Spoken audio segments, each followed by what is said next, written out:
Lección número 12, titulada El profeta sin descanso. Bienvenidos, hermanos y hermanas, al canal Aprendiendo de Jesús y a este video que contiene las notas de la hermana de Huay para complementar el estudio de la lección. Padre nuestro que estás en el cielo, tu nombre sea glorificado y santificado por siempre. Gracias por tu palabra, gracias por tu abrazo celestial, gracias por tu perdón. Dirígenos por favor en este estudio, en el nombre de Jesús. Amén. Sábado 11 de septiembre, el profeta sin descanso. Jonás 4:11. Y no tendré yo piedad de Nínive, aquella gran ciudad, donde hay más de 120,000 personas que no saben discernir entre su mano derecha y su mano izquierda, y muchos animales. Entre las ciudades del mundo antiguo, mientras Israel estaba dividido, una de las mayores era Nínive, capital del reino asirio. Fundada en la orilla fértil del Tigris, poco después de la dispersión iniciada en la Torre de Babel, había florecido a través de los siglos hasta llegar a ser ciudad sobremanera grande de 3 días de camino. Jonás 3:3. En el tiempo de su prosperidad temporal, Nínive era un centro de crímenes e impiedad. La inspiración la ha caracterizado como ciudad de sangres, llena de mentira y de rapiña. Nahum 3:1. En lenguaje figurativo, el profeta Nahum comparó a los ninivitas con un león cruel y devorador, al que preguntó: ¿sobre quién no ha pasado continuamente tu malicia? A pesar de lo impía que Nínive había llegado a ser, no estaba completamente entregada al mal. El que vio todos los hijos de los hombres, y cuyos ojos vieron todo lo preciado, percibió que en aquella ciudad muchos procuraban algo mejor y superior, y que si se les concedía oportunidad de conocer al Dios viviente, renunciarían a sus malas acciones y le adorarían. De manera que, en su sabiduría, Dios se les reveló en forma inequívoca, para inducirlos, si era posible, a arrepentirse. Profetas y Reyes, página 198. Como Jonás había estado 3 días y 3 noches en el vientre de la ballena, Cristo había de pasar el mismo tiempo en el corazón de la tierra. Y como la predicación de Jonás era una señal para los habitantes de Nínive, la predicación de Cristo era una señal para su generación. Pero qué contraste en la manera de recibir la palabra. Los habitantes de la gran ciudad pagana temblaron al oír la amonestación de Dios. Reyes y nobles se humillaron. Encumbrados y humildes juntos clamaron al Dios del cielo, y su misericordia les fue concedida. Los hombres de Nínive se levantarán en el juicio con esta generación, había dicho Cristo, y la condenarán, porque ellos se arrepintieron a la predicación de Jonás, y he aquí más que Jonás en este lugar. Mateo 12:40 y 41. El deseado de todas las gentes, página 373. Esto constituye una lección para los mensajeros que Dios envía hoy, precisamente cuando las ciudades de las naciones necesitan tan ciertamente conocer los atributos y propósitos del verdadero Dios, como los ninivitas de antaño. Los embajadores de Cristo han de señalar a los hombres el mundo más noble, que se ha perdido mayormente de vista. Mediante sus siervos, el Señor Jesús invita a los hombres a luchar con ambición santificada para obtener la herencia inmortal. Les insta a hacerse tesoros junto al trono de Dios. Nuestro Dios es un Dios de misericordia.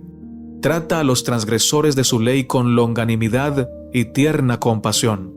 Sin embargo, en esta época nuestra, cuando hombres y mujeres tienen tanta oportunidad de familiarizarse con la ley divina, según se revela en la Sagrada Escritura, el gran príncipe del universo no puede contemplar con satisfacción las ciudades impías, donde reinan la violencia y el crimen.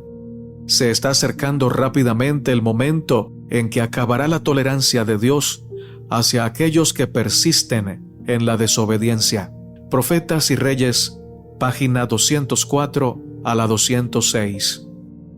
Domingo 12 de septiembre. Huida. Satanás había estado obrando para ahondar y hacer insalvable el abismo entre el cielo y la tierra. Por sus mentiras había envalentonado a los hombres en el pecado. Se proponía agotar la tolerancia de Dios y extinguir su amor por el hombre, a fin de que abandonase al mundo a la jurisdicción satánica. Satanás estaba tratando de privar a los hombres del conocimiento de Dios, de desviar su atención del templo de Dios y establecer su propio reino. Su contienda por la supremacía había parecido tener casi completo éxito. Es cierto que en toda generación Dios había tenido sus agentes. Aún entre los paganos había hombres por medio de quienes Cristo estaba obrando para elevar el pueblo de su pecado y degradación. Pero eran despreciados y odiados. A muchos se les había dado muerte. La oscura sombra que Satanás había echado sobre el mundo se volvía cada vez más densa.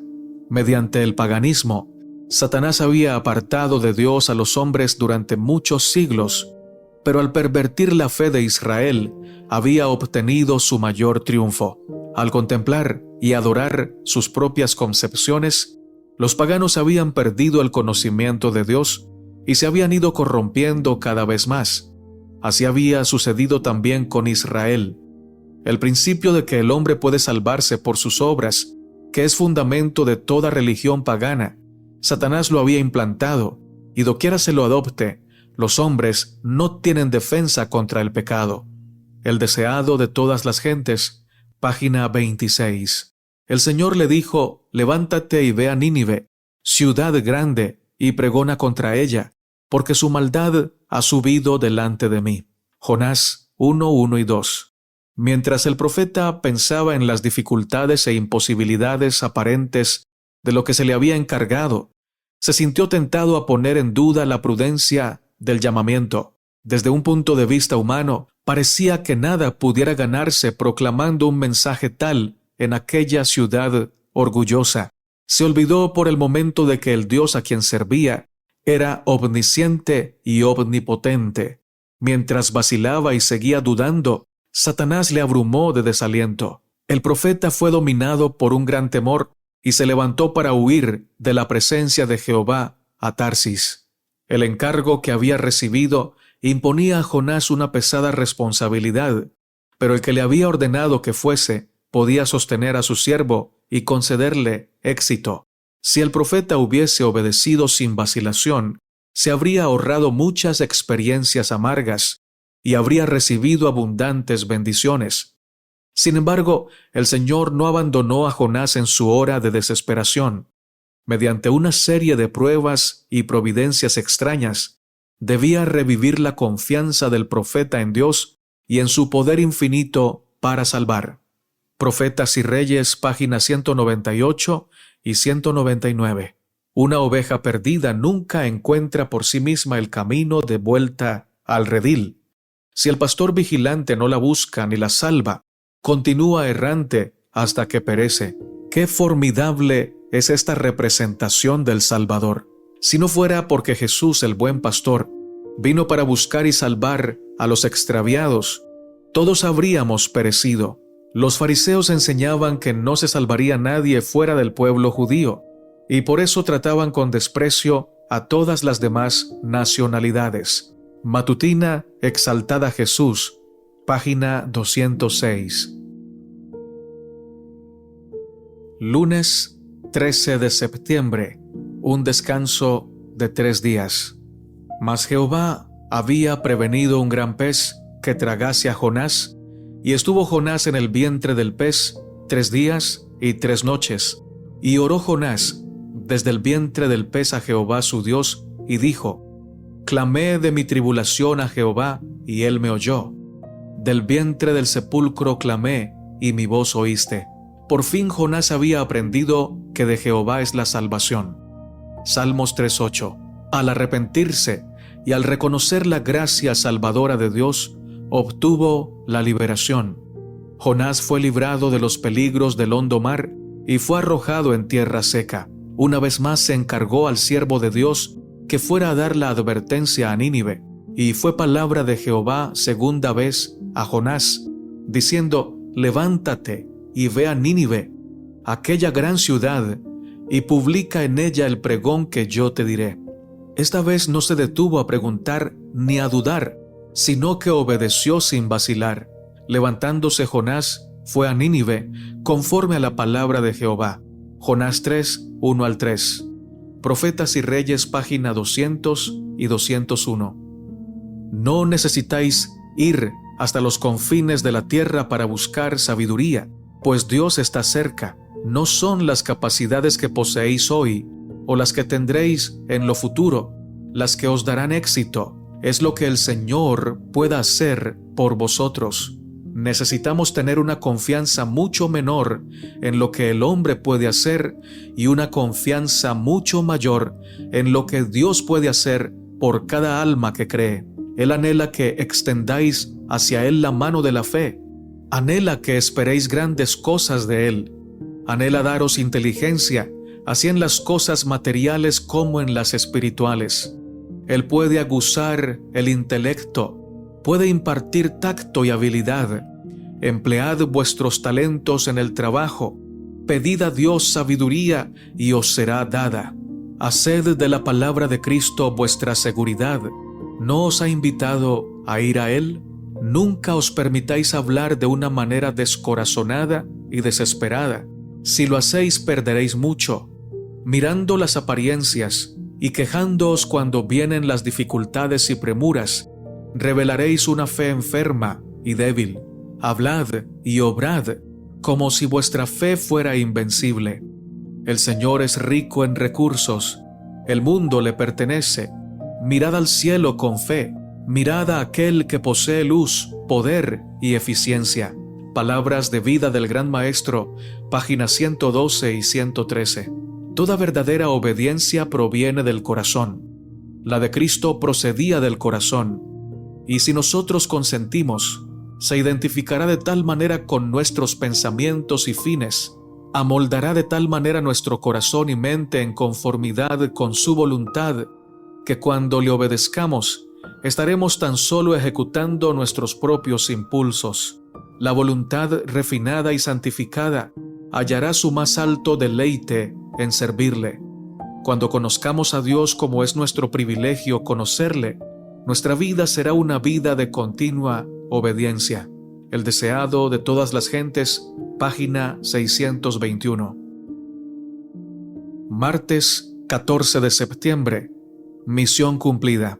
Al entrar Jonás en la ciudad, comenzó enseguida a pregonarle el mensaje: de aquí a 40 días Nínive será destruida. Jonás 3:4. Iba de una calle a la otra, dejando oír la nota de advertencia. El mensaje no fue dado en vano. El clamor que se elevó en las calles de la ciudad impía se transmitió de unos labios a otros hasta que todos los habitantes hubieron oído el anuncio sorprendente. El Espíritu de Dios hizo penetrar el mensaje en todos los corazones e indujo a multitudes a temblar por sus pecados y a arrepentirse en profunda humillación. Mientras que el rey y los nobles, así como el común del pueblo, encumbrados y humildes, se arrepintieron a la predicación de Jonás, Mateo 12:41, y se unían para elevar su clamor al Dios del cielo, Él les concedió su misericordia. Y vio Dios lo que hicieron, que se convirtieron de su mal camino, y se arrepintió del mal que había dicho les había de hacer, y no lo hizo. Jonás 3:10. Su condenación fue evitada. El Dios de Israel fue exaltado y honrado en todo el mundo pagano, y su ley fue reverenciada. Profetas y Reyes, página 201 y 202.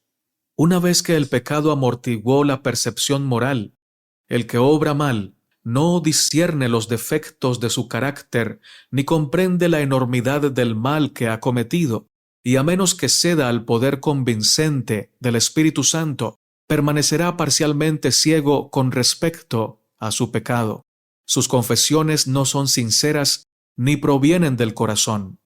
Cada vez que reconoce su maldad, añade una disculpa de su conducta al declarar que si no hubiese sido por ciertas circunstancias, no habría hecho esto o aquello que se le reprocha. El camino a Cristo, página 40. No podemos permitirnos descuidar ni un solo rayo de la luz que Dios ha dado. Ser perezosos en nuestra práctica de aquellas cosas que requieren diligencia es cometer pecado. El agente humano ha de cooperar con Dios y mantener en sujeción aquellas pasiones que deberían ser sometidas. Para lograr esto, debe ser incansable en sus oraciones a Dios y debe obtener siempre la gracia para regir su espíritu, carácter y acciones. Mediante la gracia impartida de Cristo, puede ser capacitado para vencer. Ser vencedor significa más que lo que muchos suponen. El Espíritu de Dios responderá al clamor de cada corazón arrepentido, pues el arrepentimiento es don de Dios y una evidencia de que Cristo atrae al alma hacia Él. Así como no podemos arrepentirnos del pecado sin Cristo, tampoco podemos ser perdonados sin Cristo.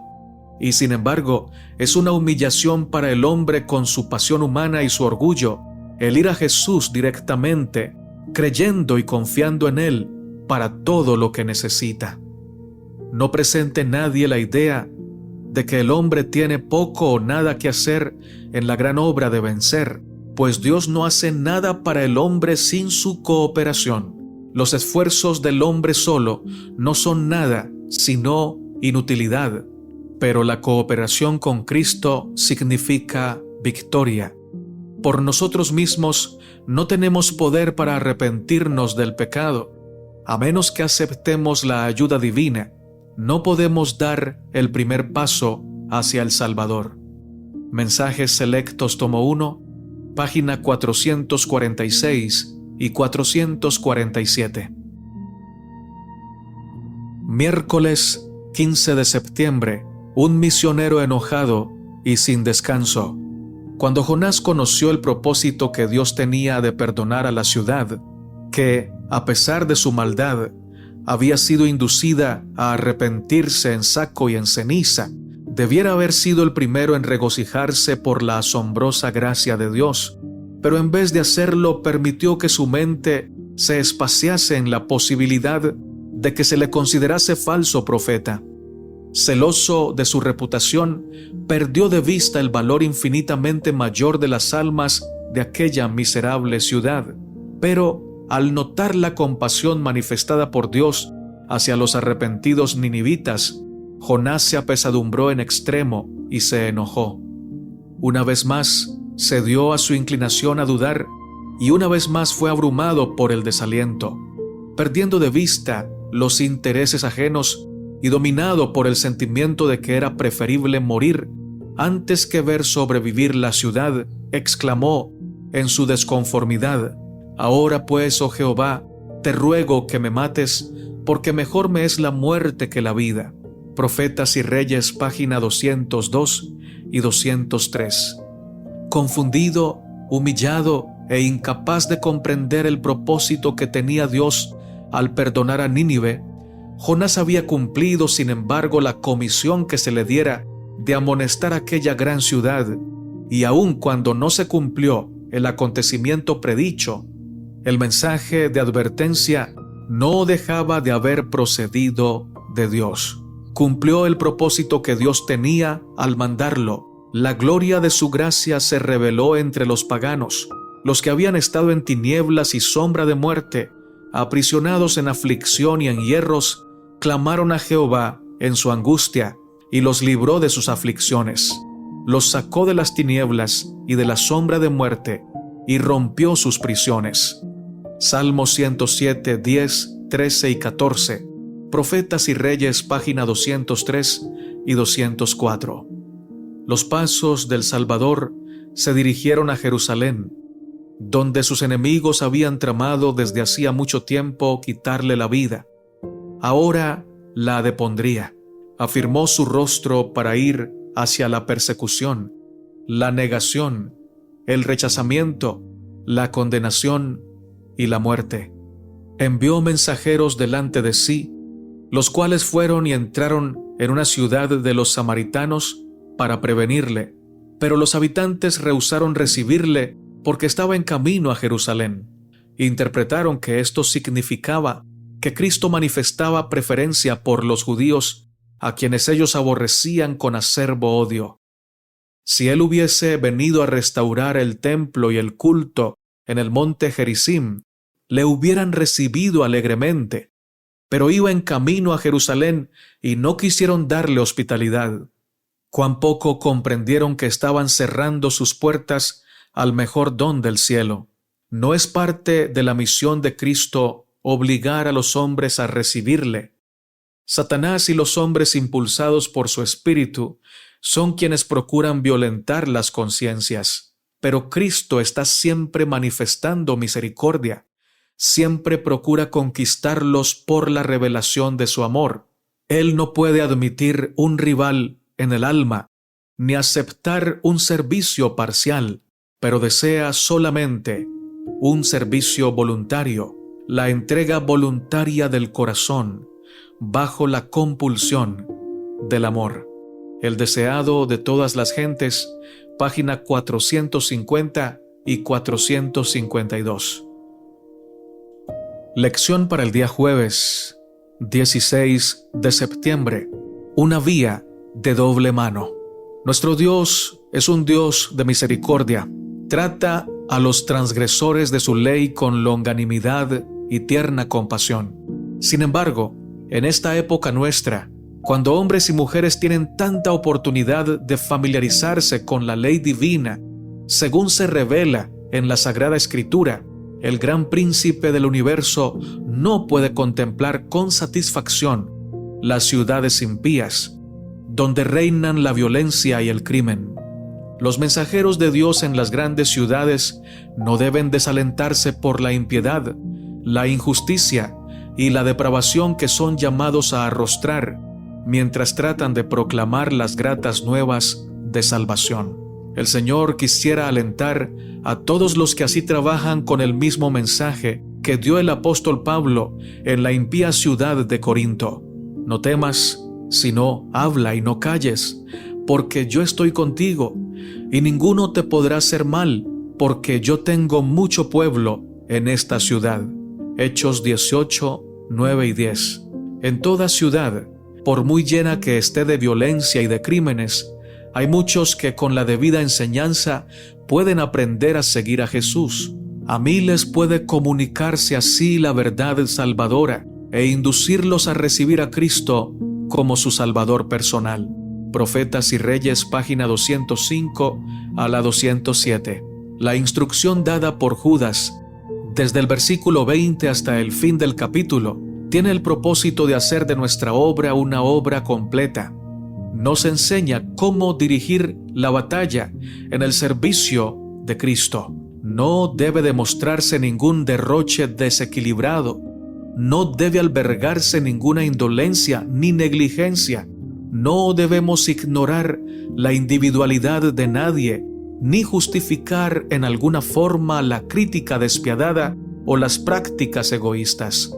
Este pasaje destaca el hecho de que hay una obra sumamente importante que se debe hacer y necesitamos intuición divina para que podamos saber cómo trabajar por las almas que están a punto de perecer. Hay almas que deben ser arrebatadas del fuego. Hay almas que deben ser tratadas con la más tierna compasión. Se necesitan obreros que hayan aprendido en la escuela de Cristo su método de salvar almas. Cristo impartirá a sus mensajeros el mismo anhelante amor que tiene Él para buscar a los perdidos. No hemos de decir meramente ven. Hay quienes oyen el llamado, pero tienen oídos demasiado embotados para comprender su significado. Sus ojos están demasiado cegados para ver cualquier cosa buena provista para ellos. Muchos comprenden su gran degradación. Dicen, no soy digno de ser ayudado. Dejadme solo. Pero los obreros no deben desistir. Sostened con ternura y piadoso amor a los desalentados e impotentes.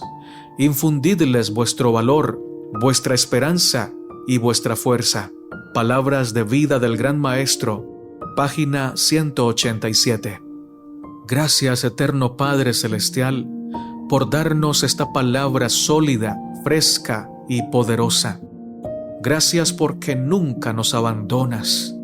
Gracias porque en medio de las malas noticias, en medio de la crisis y del dolor, tú eres nuestra compañía, nuestro consolador, nuestro ayudador, el que provees para todas nuestras necesidades.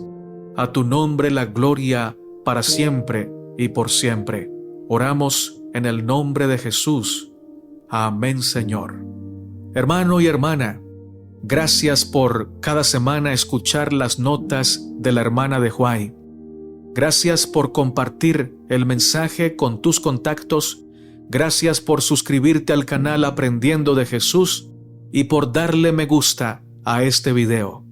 Maranata, Cristo viene pronto. Amén.